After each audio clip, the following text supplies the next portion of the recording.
오늘은 에레미야 5장으로 가서 읽겠습니다. 어제 5장에서 아주 중요한 말씀을 놓친 것이 있어서 5장으로 다시 왔습니다. 에레미야 5장을 어제 제가 읽어드렸잖아요.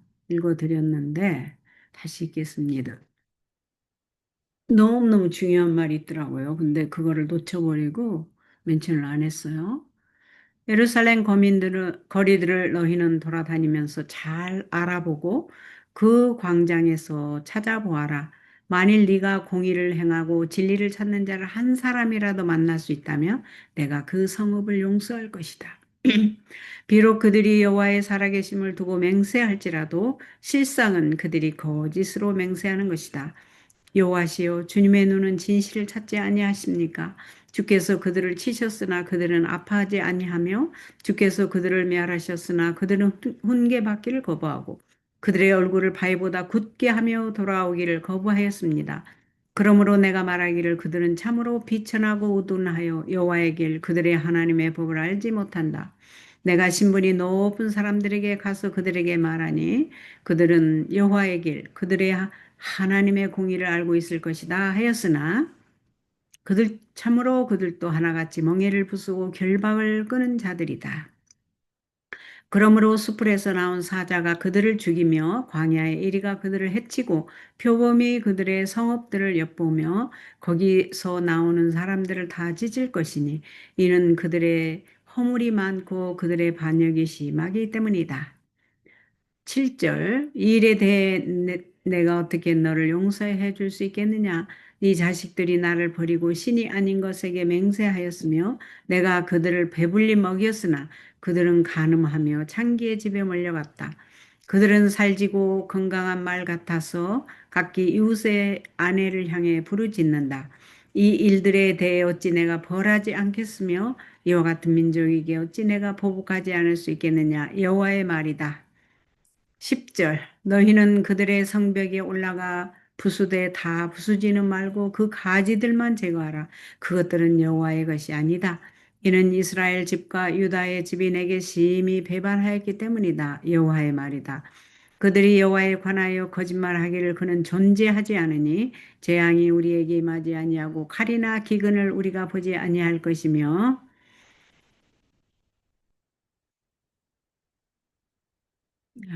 12절에 하나님을 인정하지 않는 자들에 대해서 나오네요. 13절 선지자들은 바람이니 말씀이 그들 속에 없으므로 그 일이 그와 같이 그들에게 이루어질 것이다 하였다. 그러므로 만군의 여호와 만군의 하나님께서 이렇게 말씀하셨다. 너희가 이 말을 하였으므로 보아라. 내가 내 말이 네 입에서 불이 되게 하고 이 백성은 나무가 되게 할 것이니 불이 그것들을 살을 것이다. 이스라엘의 집이여 여호와의 말이다. 보아라 내가 먼 곳으로부터 너희에게로 한 민족을 불러올 것이다. 그들은 강한 민족이며 오래된 민족이니 네가 그 언어를 알지 못하며 그들이 말하는 것을 이해하지 못할 것이다.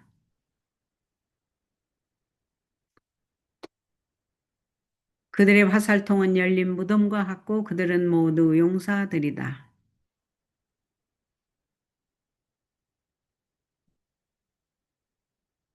그들이 네 아들들과 딸들이 먹을 네 추수 곡식 음식을 먹으며 네 양떼와 소떼를 먹으며 네 포도나무와 무화과나무를 먹겠고 네가 신뢰하는 네 견고한 성읍들을 칼로 파괴할 것이다. 그때에도 내가 너희를 다 멸망시키지는 않을 것이다. 여호와의 말이다. 그들이 말하기를 여호와 우리 하나님께서 어찌하여 이 모든 일들을 우리에게 행하시는가 하면 너는 그들에게 대답하기를 너희가 나를 버리고 너희 땅에서 이방신들을 섬겼으므로 너희도 너희 것이 아닌 땅에서 이방인들을 섬기게 될 것이다 라고 하여라. 너희는 이것을 야곱의 집에 선포하고 유다에 공포하여라. 어리석고 지각이 없으며 눈이 있으나 보지 못하고 귀가 있으나 듣지 못하는 백성들아 너희는 이 말을 들어라. 여호와의 말이다. 너희가 나를 두려워하지 않겠느냐? 내 앞에서 너희가 떨지 않느냐? 내가 모래로 바다의 경계를 정하되 영원한 규례를 삼아 그것을 넘지 못하게 하였으니 바다가 출렁거려도 할 수 없고 파도가 요란해도 그것을 넘어가지 못한다. 그러나 이 백성은 반항하며 반역하는 마음이 있어서 떠나갔고 그들은 마음에 때맞추어 이른 비와 늦은 비를 주시며 우리를 위하여 추수 기간을 정하시는 여호와 우리 하나님을 경외하자라고 말하지도 않았다. 자, 25절에서 31절이 저는 오늘 보화록했거든요. 네, 읽어드릴게요. 너희의 죄악이 이러한 것들을 물리쳤고 너희의 죄가 너희에게 오는 좋은 것을 막아 그것들이 너희에게 이르지 못하였으니 내 백성 중에 악인이 나타나 매복하여 엿보는 새 사냥꾼처럼 사람을 잡으려고 덫을 놓기 때문이다. 세장의 새들이 가득한 것 같이 그들의 집에는 속임수가 가득하므로 그들이 강대하고 큰 부자가 되어 살이 찌고 윤기가 난다. 심지어 그들은 악인의 행위를 눈감아주고 송사하고 고아들의 송사를 공정하게 재판하지 아니하며 가난한 자들의 소송을 변호하지 않았다. 이것들로 인하여 내가 벌하지 않겠으며 내 마음이 이와 같은 민족에게 보복하지 않겠느냐? 여호와의 말씀이다. 하나님께서 벌하시고 보복하신다는 말씀이에요. 30절 무섭고 소름 끼치는 일이 이 땅에 일어났다. 선지자들은 거짓으로 예언하고 제사장들은 자기 권세로 다스리며 내 백성들은 이런 것을 좋아하니 마지막에는 너희가 어찌하려느냐. 대부분 좀 이해하기 힘든 말씀이죠. 말씀을 이해할 수 있는 참고 주석으로 가겠습니다. 자, 여기에서 제가 중요하게 뽑은 거는 이제 이렇게 비가 나오고 이른 비 늦은 비가 나오고 추수 기간이 나오잖아요. 근데 여기에서 여기 늦은 비를 받을 자 현대 우리 실생활에 적용 해볼 수 있는 핵심 사상입니다. 그래서 우리가 우리 현세 우리 실질적인 생활에 적용을 해보면 늦은 비를 받을 자란 누구인가 보십시다. 셋째 천사의 기별은 큰 음성으로 고조되고 있는데 그대들은 당연한 의무를 마음대로 등한히 하면서 장차 큰 축복을 받게 되고 아무런 노력도 없이 놀라운 신앙 부흥의 체험을 맛보게 되리라는 엉뚱한 생각을 해서는 안 된다. 그렇다면 우리의 의무가 무엇인지 깨달아야 되겠죠? 그 다음에 어, 신앙 부흥의 체험을 하기 위해서는 우리의 의무가 무엇인지 알아야 되겠네. 그죠? 그 다음에 우리의 의무를 다할 때 큰 축복을 받게 되고 신앙 부흥의 체험을 맛보게 된다는 것도 알아야 되겠습니다. 그죠?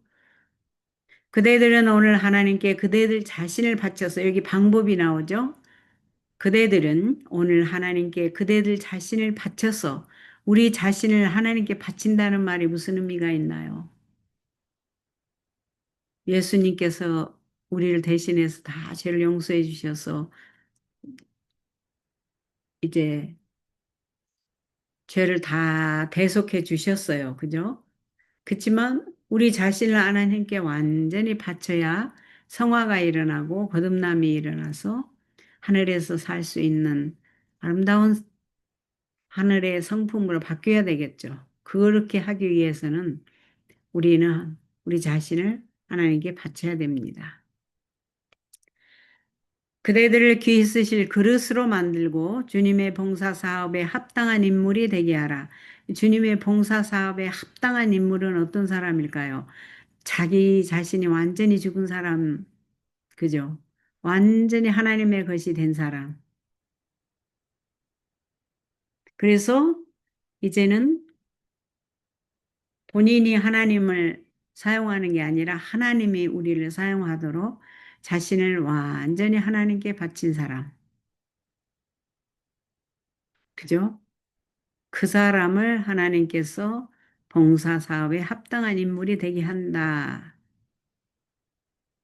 그렇게 생각합니다. 오늘날 그대들은 자기 자신을 하나님께 바쳐서 먼저 자기를 비우고 시기심과 질투심을 버리며 악한 생각과 다툼을 그치고 하나님께 욕이 될 모든 것들을 버려야 할 것이다.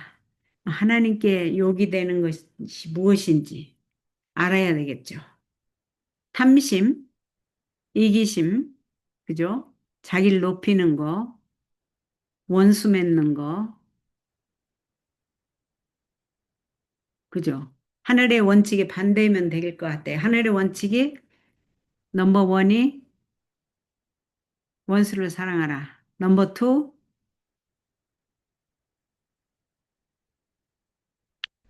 높아지려 하는 자는 낮아진다 하시면서 예수님처럼 겸손해야 할 것을 말씀하셨죠.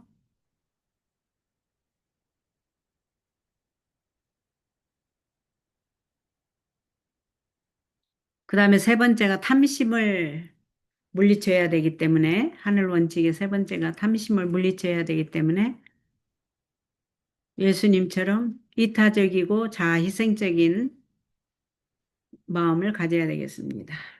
그렇죠? 그래서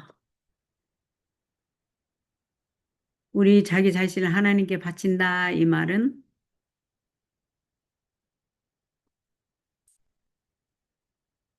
이기심과 탐심을 버리고 이타적이고 자희생적인 그리스도의 마음을 갖고 그 다음에 자기를 비우고 시기심과 질투심을 버리고 악한 생각과 다툼을 그치고 이제 그만 하나님께 욕이 될 모든 것들을 버려야 할 것이다. 하나님께 욕이 되는 것은 이 탐심, 그러니까 하늘 원칙에 반대되는 것이라고 생각하시면 됩니다. 오늘날 그대들은 그릇을 순결하게 하여 하늘의 이슬을 받을 준비와 늦은 비의 소나기를 맞을 준비를 해야 할 것이다. 하늘의 이슬을 받을 준비와 늦은 비의 소나기를 맞을 준비를 해야 할 것이라고 하네요.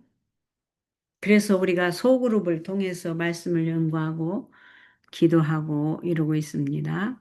또 이렇게 말씀을 낭독이라도 해서 이렇게 동영상, 지금 유튜브 시대에 누구든지 자기 영상 만들 수 있지 않습니까? 말씀을, 성경을 통독하든지, 영감의 글을 통독하든지, 낭독하든지 이런 방법을 할 수 있습니다.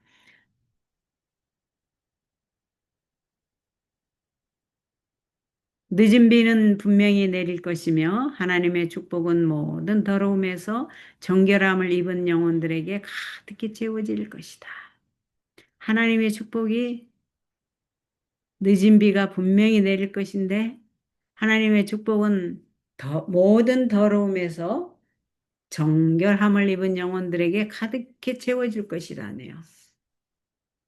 우리의 영혼을 그리스도께 복종시켜 유쾌하게 되는 날이 주 앞으로 이를 때에 우리가 하나님께 우리의 자신을 완전히 바치고 복종할 때 하늘로부터 신령한 유쾌한 날이 유쾌하게 되는 날이 온다고 했네요.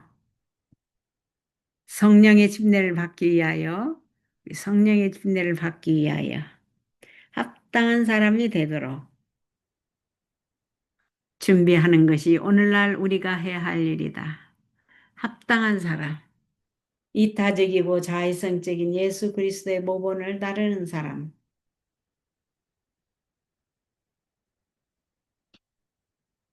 하나님은 사랑이시며 사랑이 생명인 것을 깨닫는 사람. 하나님의 뜻을 다른 사람에게 전하고 하나님의 뜻을 이루기 위하여 탄식하고 탄원하는 자의 기도를 들으시는 하나님.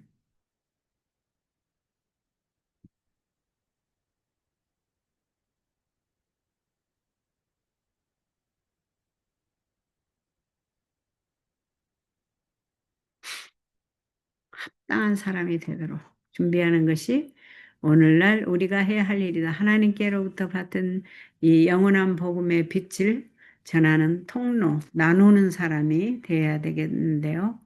제가 오늘 시대에서만 공부를 하면서 여기에 대한 것을 특별히 어, 공부하고 같이 나누는 중에 너희는 하나님의 나라와 하나님의 의를 먼저 구하라. 그리하면 이 모든 것을 더하시리라 하는 하나님의 약속의 말씀이 이해가 됐었습니다. 그 클래스에서. 근데 오늘 여기 이제 또 성경 통독에서는 성령의 침례를 받기 위하여 합당한 사람이 되도록 준비하는 것이 오늘날 우리가 해야 할 일이다. 늦은 비는 반드시 내린다고 그랬죠? 여기 늦은 비는 분명히 내릴 것이라고 그랬잖아요. 예. 늦은 비를 분명히 받도록 준비하시는 여러분과 제가 되시기를 바랍니다. 오늘은 에레미야 5장을 낭독해 드렸고 늦은 비를 받을 자에 대한 아주 귀한 영감의 글이 있어서 여러분에게 소개했습니다. 오늘은 에레미야 5장까지 했고 내일은 에레미야 6장으로 내일 낭독해 드리겠습니다. 여기 6장이죠? 이게 5장, 6장.